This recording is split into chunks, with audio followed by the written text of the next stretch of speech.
Welcome back to class study. So friends, let's start the first chapter, the rise of nationalism in Europe. So friends, ये सब शुरू होता है Frederick सोरियू से, जो कि एक फ्रेंच पेंटर है और उसने तैयार किया था एक सीरीज ऑफ 4 प्रिंट्स। अब ये सीरीज ऑफ 4 प्रिंट्स थी किस चीज की, ये मैं अभी आप लोग को बताता हूँ। तो वो एक ड्रीम विजुअलाइज कर रहा था इस सीरीज ऑफ 4 प्रिंट से, जिससे एक यूटोपियन विजन शो करना चाहता था, यानी कि वो विजन जो एक्चुअली एग्जिस्ट नहीं करता है। और ये सब हो रहा था नेशनलिज्म की फीलिंग को जगाने के लिए, और ये सब 1848 की घटना है।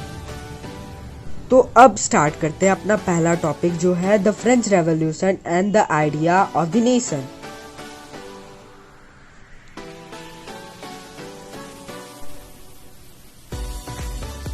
तो फीलिंग ऑफ नेशनलिज्म आई थी फ्रेंच रेवोल्यूशन के बाद, यानी 1789 के बाद।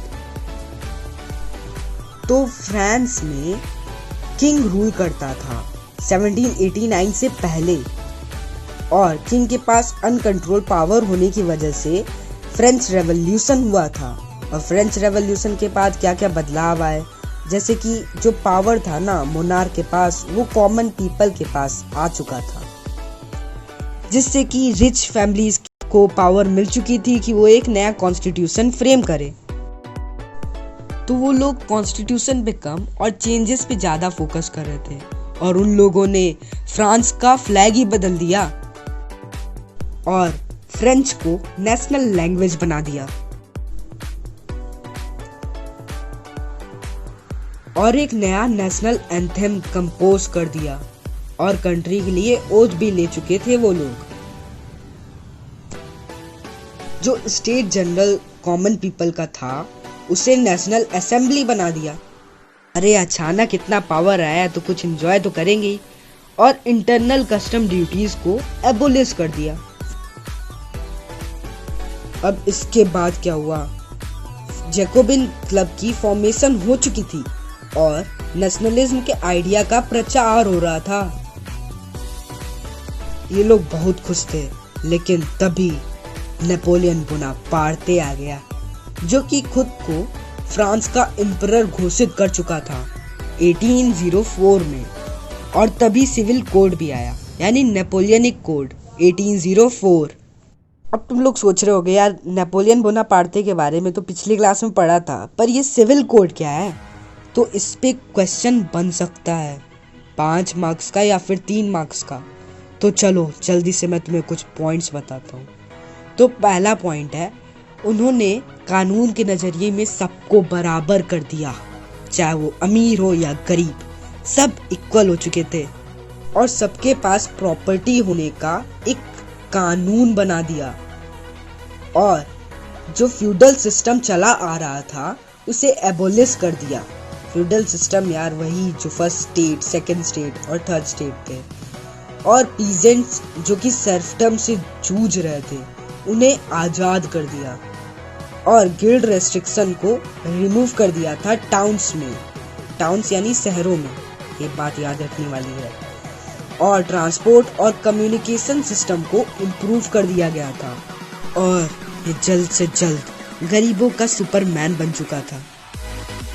सो दोस्तों, अब ये टॉपिक खत्म हो चुका है। अब हम लोग का दूसरा टॉपिक स्टार्ट हो रहा है, the making of nationalism in Europe.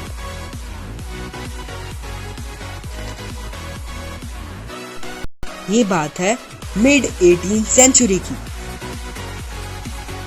जब यूरोप में कोई भी नेशन स्टेट नहीं था। जर्मनी, इटली, स्विट्जरलैंड किंगडम में डिवाइडेड थे, यानी डचीज और कैंटोन्स। तो इससे कुछ समस्याएं आई, जैसे कि उनके कॉमन कल्चर थे ही नहीं, वो लोग डिफरेंट कल्चर से बिलोंग करते थे। Even they spoke different language, वो अलग लैंग्वेज भी बोलते थे, और वो लोग डिफरेंट ग्रुप से बिलोंग करते थे। चलो एक एग्जांपल दे देते हैं जो तुम्हारी बुक में गिवन है, द हैब्सबर्ग एम्पायर।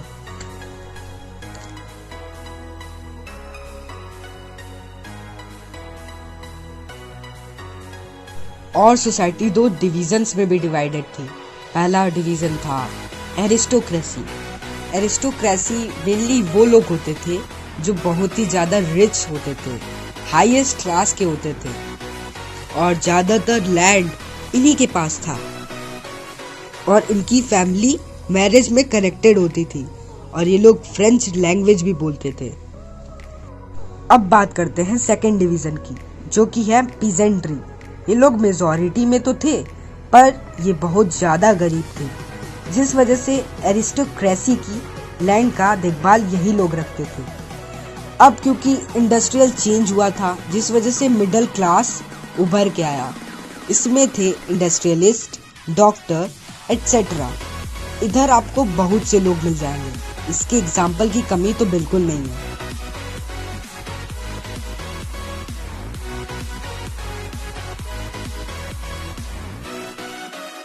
अब तुम लोग समझ ही गए होगे कि मिडिल क्लास कितने ज़्यादा इम्पोर्टेंट है।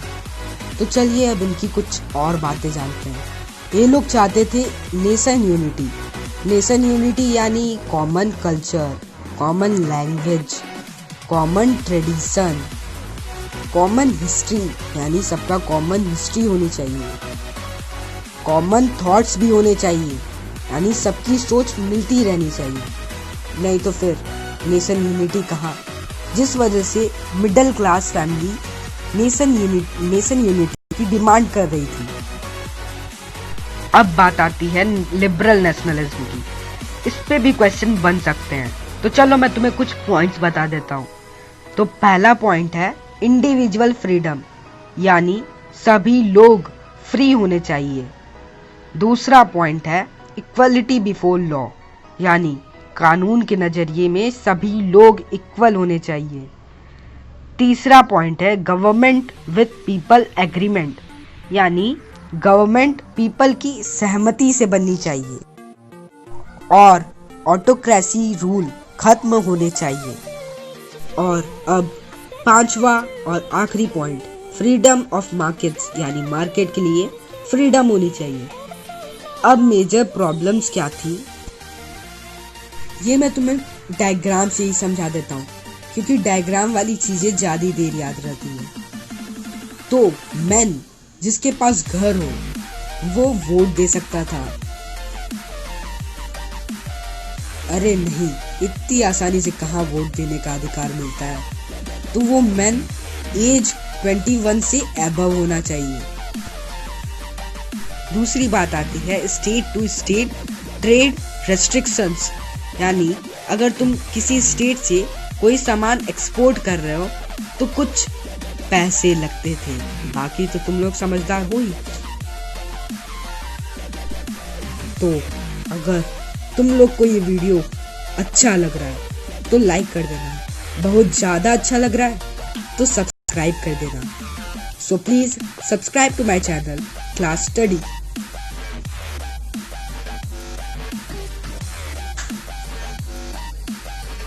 सो अब अगले वीडियो में हम लोग जोल्वरेन से स्टार्ट करेंगे। So now we will meet in the next lecture. So please like my video, subscribe to my channel and share this video to your friends. Thank you.